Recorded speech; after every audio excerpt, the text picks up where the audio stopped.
I want you to imagine something with me for a moment. Imagine you've spent years inside a stadium, a massive, packed stadium. And right in front of you, there's a scoreboard. It's bright. It's impossible to ignore. And it's tracking numbers, your numbers against everyone else's. And every single time you look up, you're behind. You're always behind. After a while, you stop questioning the scoreboard. You start questioning yourself. You think, maybe I'm just not built for this. Maybe I don't have what other people have. Maybe there's something fundamentally wrong with the way I'm wired. But here's what nobody ever told you. You're in the wrong stadium. The scoreboard you've been staring at your entire career was never tracking your game. Not once. And the reason you feel like you're missing out on career success is not because you're failing. It's because you've been measuring yourself against a game you were never entered in.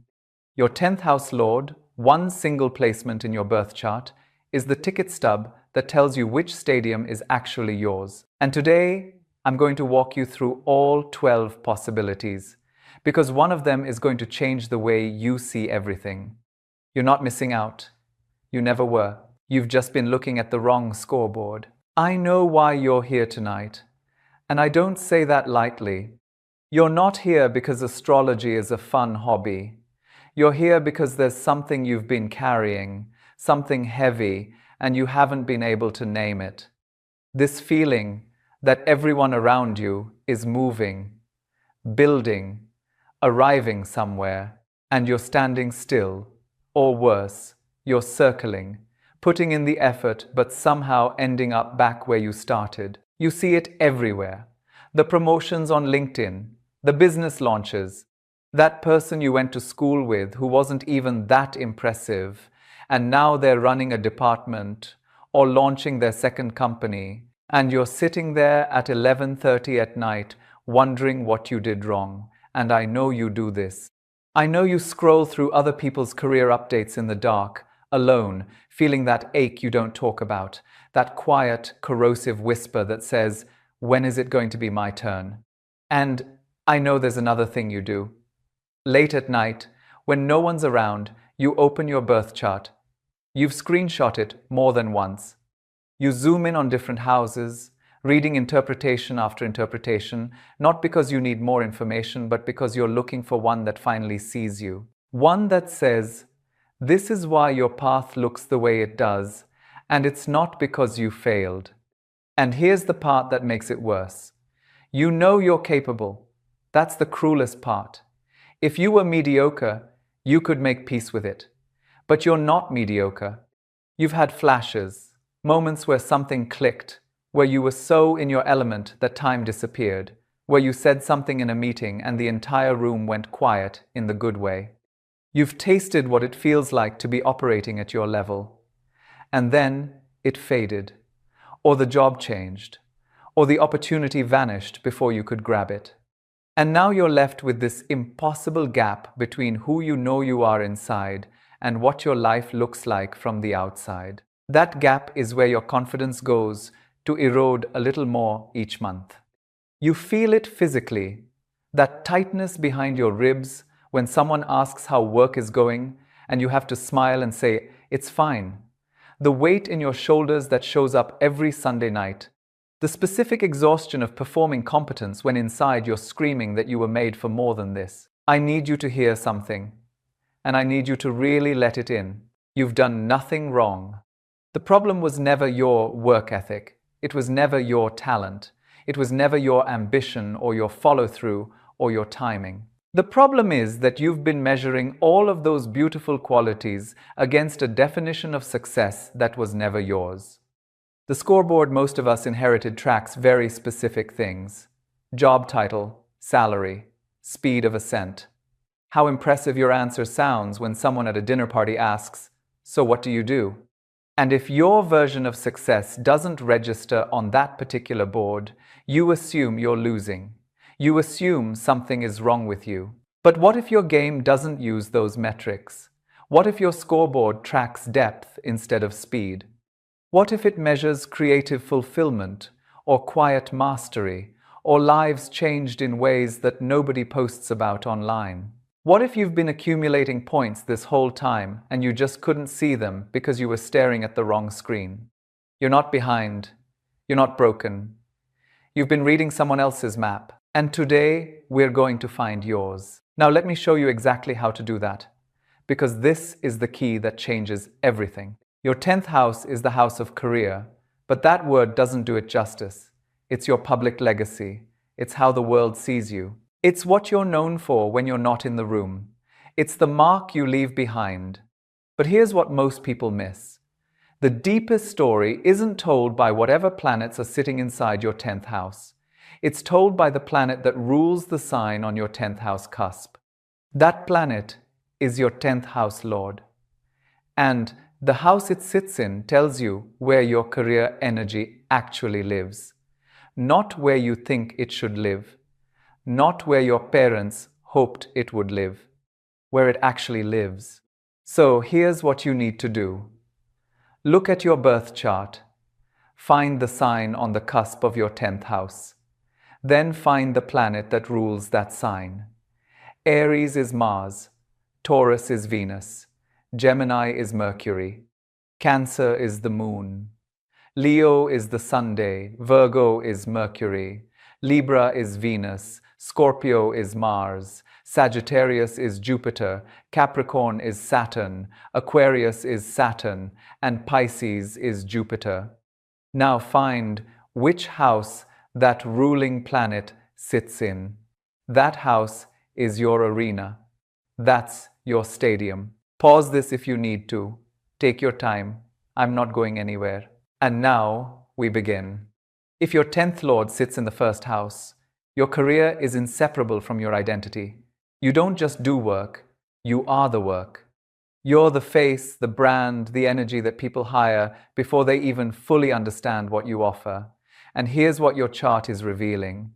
Every time you tried to hide behind a role, a title, a company name, every time you tried to make the work speak for itself instead of showing your face, you were fighting your own design. Your chart didn't give you a career path, it gave you a mirror, and the career only works when you stop hiding from it. The struggle is that you can never fully turn it off. A career setback feels personal, and a personal crisis bleeds into your work. But here's your gift. You don't need a strategy. You don't need to manufacture some polished version of yourself. The real you is the career. Let people see her. If your 10th lord sits in the second house, your career is about building security, building value, building something so tangible and real that people can hold it in their hands. This often shows up as success through business, through finance, through your literal voice, singing, speaking, teaching, anything where the sound of you carries weight. The struggle is a quiet shame, this feeling that your career is just about money and that's somehow less meaningful. But you're the one who can walk into a room and know what something is worth. Not just money, the worth of an idea, the worth of a person's time, the worth of doing something right instead of doing it fast. That instinct is rare, and it's the foundation of every empire that actually lasts. There is nothing shallow about what you build. It will outlast the people who looked flashier while you were laying the bricks. If your 10th lord sits in the third house, your career flows through words, through connections, through the ability to take something complex and make it land. Writing, media, marketing, teaching, networking, journalism, anything where you are the bridge between an idea and the person who needs to hear it. And I know the struggle. You feel scattered, too many interests, too many directions, this nagging sense that you should just pick one thing and commit. But your versatility isn't a flaw. It is the career. You are the translator between worlds, the one who connects dots nobody else can see. And the world is quietly desperate for people who can do that. If your 10th lord sits in the fourth house, your career is rooted in foundation, in home, in family, in the emotional ground beneath everything else. This can look like real estate, or work tied to your homeland, or building something powerful from your living room while the rest of the world is commuting to offices. The struggle is feeling like your ambition is too quiet, too domestic, too invisible to count. But your scoreboard isn't on LinkedIn. It never was. It's on the wall of the home you built. It's in the stability you created. It's in the people who stand tall because you gave them ground to stand on. You build empires from kitchen tables, and the world will never stop needing that. Now stay with me here, because this is where it shifts. The next 4 placements are the ones that get misunderstood the most. If your 10th Lord sits in houses 5 through 8, you've probably spent a long time wondering why your career feels so much more complicated than everyone else's. There's a reason. And it isn't that you're cursed, it's that you're playing a deeper game. If your 10th Lord sits in the 5th house, your career is tied to joy, to creation, to self-expression so authentic that it scares you a little. This shows up as art, entertainment, working with children, creative entrepreneurship, anything where the spark of original expression isn't a side project, but the entire point. And I know the voice you've been fighting. The one that says your passion isn't practical. The one that says you need to get a real career first and create later, as if joy is something you have to earn. But for this placement, joy isn't a reward for success. Joy is the compass. When you follow what lights you up completely, the career follows, not the other way around. If your 10th Lord sits in the 6th house, I want you to pay very close attention, because this placement carries a weight that most people never see. Your career lives in service, in daily mastery, in the quiet, unglamorous, essential work of making things function. Healthcare, problem solving, human resources, quality control, systems, routines. Being the person who holds it all together so everyone else can do the thing that gets the applause. And the struggle here guts me, because it's the feeling of being invisible while being indispensable. Always the engine, never the stage. Always fixing, never being celebrated for the fix. But this is what I need you to understand. The 6th house is where mastery lives. Every great master was first a devoted servant of their craft. Your scoreboard doesn't measure fame, it measures precision. Reliability. The number of things that worked today because you showed up, and that score is astronomical. You just stopped counting because no one else was.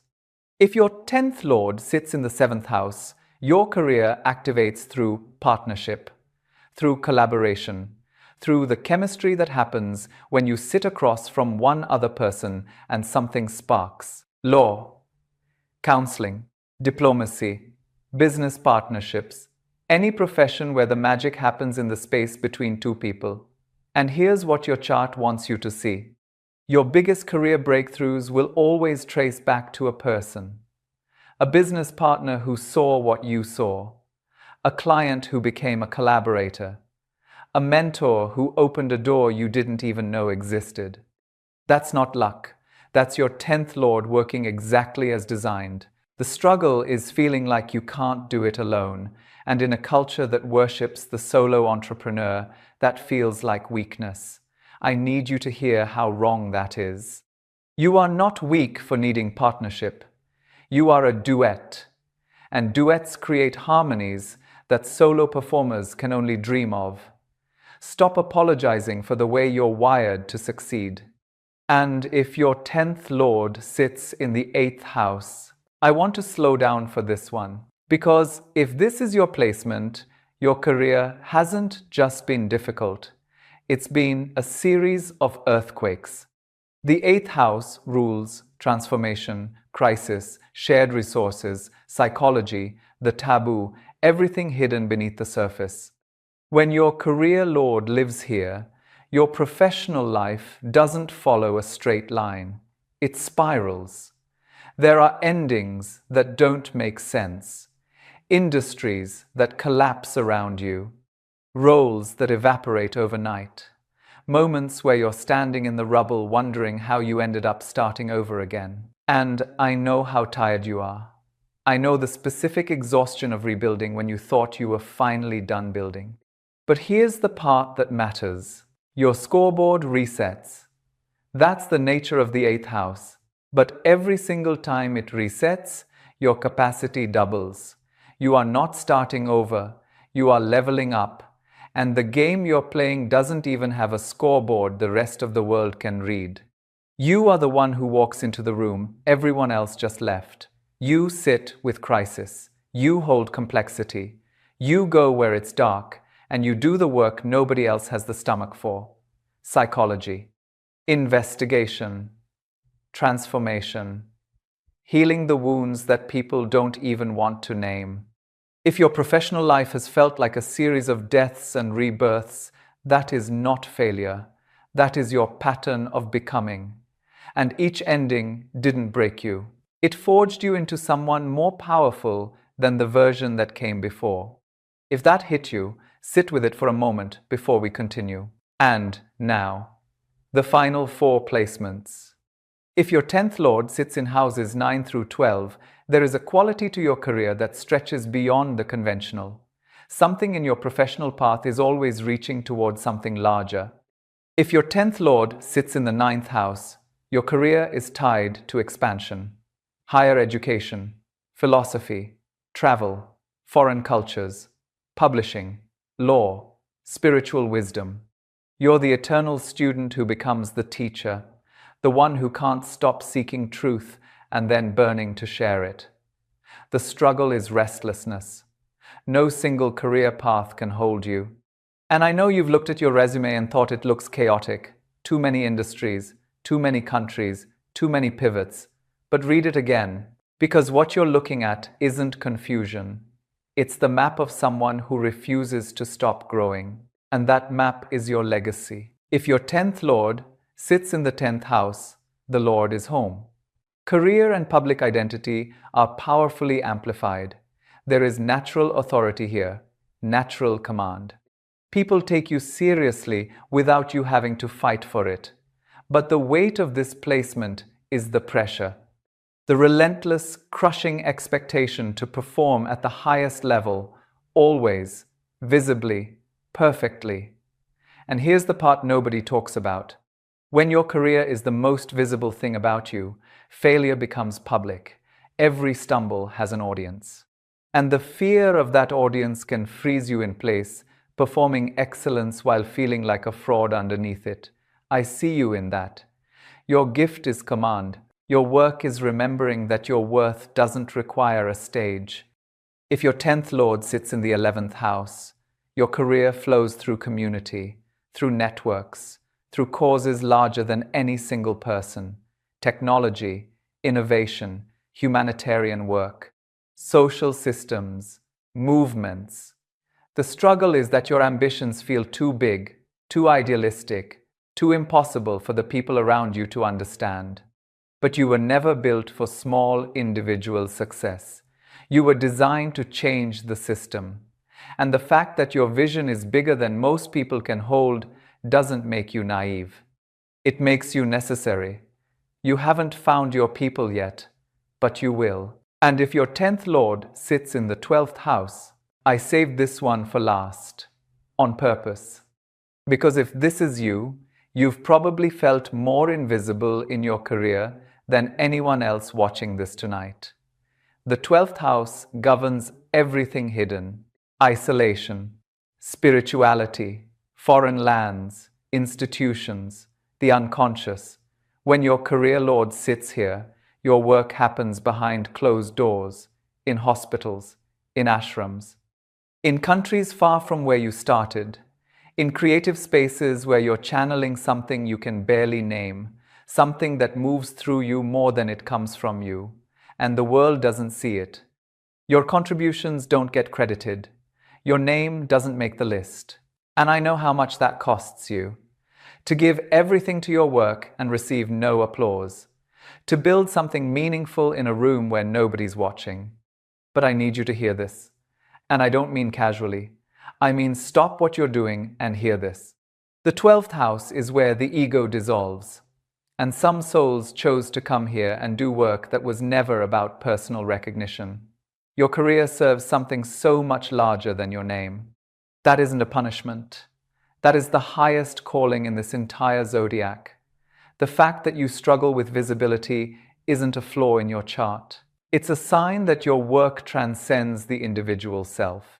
Your scoreboard is invisible, and I know how lonely that makes the journey.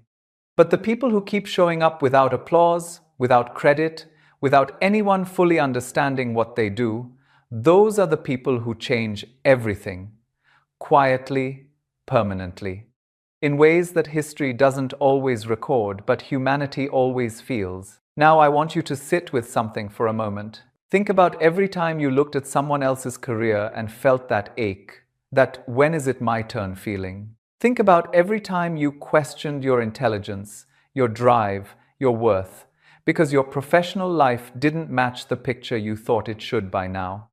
Now consider the possibility that in every single one of those moments, you were standing in the wrong stadium, looking at the wrong scoreboard, beating yourself up for not winning a game you were never entered in.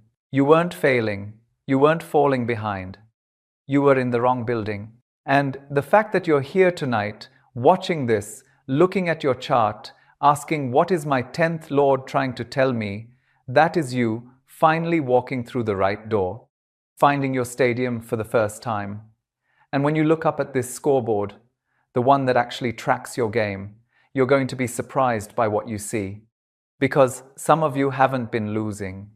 You've been accumulating points in a game you didn't even know you were playing. And now you can see them. Take a breath with that. Let it settle. Because what I just said isn't motivational. It's structural.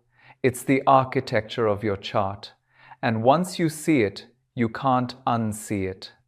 So here's what changes from this moment forward. Now that you know your placement, I want you to try something. Look back over your career. Every job, every project, every strange detour and so-called failure, and look at it through the lens of the house where your 10th Lord sits. You're going to notice something.